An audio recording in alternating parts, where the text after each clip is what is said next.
I'm David Hill, and I am a fifth-generation farmer here in Kent County, Maryland.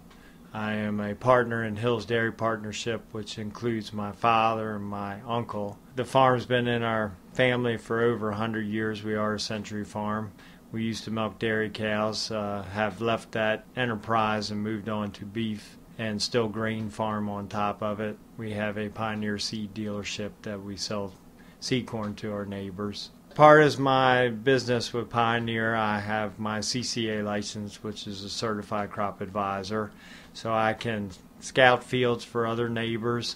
I can also write nutrient management plans for them.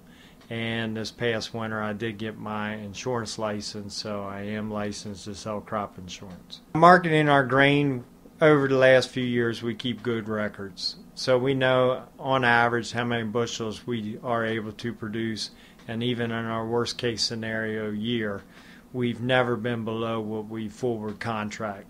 We don't have any grain tanks, so we do forward contract our grain and to ensure that we do have the best price possible. And over the years, that's worked out best for us, so that we contract X number of bushels at a guaranteed price and deliver that in the fall when we're harvesting. In today's world, you have so much investment into the crop production and also with the animal production that your family's living from Mother Nature, and you have to manage that risk very well.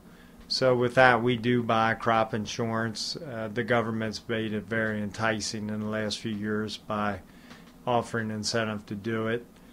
We've used it to cover our price volatility, since the markets have swung so wildly in the last few years, that it gives us a floor, that we know that we can market so much of it at a guaranteed price and not have to worry about producing those bushels, that it will cover that. In the last few years, we've probably seen the best grain prices, but at the same time, we've seen the widest fluctuation in prices that we've ever seen. So with that said, in the fall when the price should be going down, the last 2 years we've actually had the price climb. And when the price should be at its highest point has been the lowest part.